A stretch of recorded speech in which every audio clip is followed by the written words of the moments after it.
Hey everyone, welcome back to Corporate Decoder, the place where we decode the language of big business. Today we're diving into Alpha Teknova's latest 10Q filing. Are they thriving or just surviving? Let's find out if this report is full of good news or a recipe for disaster. This report is a quarterly checkup, basically a snapshot of how the company performed over the last 3 months.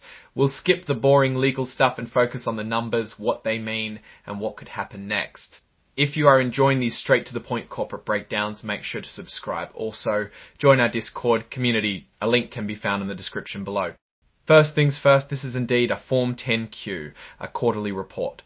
This one is for the period ended March 31, 2025. We can also see their commission file number 00140538.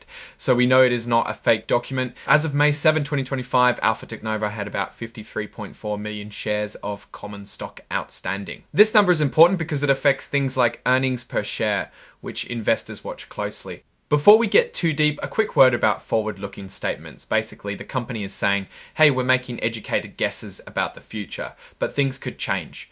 It is important to keep in mind they are just estimates and trends, and the real world could be very different. Alright, let's get to the good stuff, the financials. Remember that Teknova produces reagents, things used in labs and for drug development. So are they making money or losing it? Their revenue or total sales was about $9.8 million. Not bad, but let's see how it compares. Last year it was $9.3 million. It cost them about $6.8 million to make those sales. So they kept around $3 million. Let's see if this gross profit is any good. Gross profit for this quarter came in at about $3 million compared to $2.2 million for the same period last year. In percentage, their gross profit margin is 33.7% versus 23.8% last year. That's a good sign. They spent about $0.6 million on research and development, which is less than the approximately $0.9 million they spent last year. Lowering research can lead to innovation in the long term. Sales and marketing expenses were roughly the same at $1.6 million. General and administrative expenses, which is kind of their everything else category, came in at about $5.5 million. This is significantly less than last year's $7.44 million. It seems like they cut costs here, which is good for profitability. A standard charge of roughly $0.3 million. Their loss from operations is about $5 million. While it is a loss, it is much better than last year's $8 million. Their interest expense is roughly the same at $0.15 million.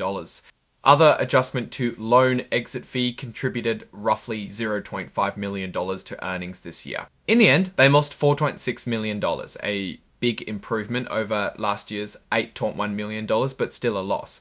Is this still a bad number? Maybe. The company lost about $0.09 per share this quarter. This is better than last year where they lost $0.20 per share. Now let's look at the balance sheet, the other important financial statement. We will see what they own and what they owe.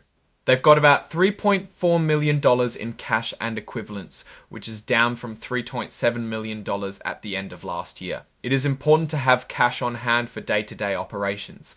They also have a big chunk of change in short-term investments, about $22.9 million. This is how they keep some of their cash safe. Their outstanding bills are $5.6 million. Are people paying their bills? They have about $6.6 million worth inventory. This means they need to keep selling, but it is a good backstop in case of disruptions. Total current assets add up to almost $40 million. Good to know. Their factories and equipment are worth about $44.7 million after depreciation. These help generate sales. They have leases that add up to roughly $15.4 million.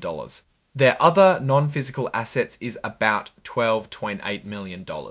Overall, they have roughly $114 million in assets. They owe about $1.6 million to vendors. They also have about $3.6 million in accrued liabilities. These may be salaries. Overall, their current debts is around $7 million.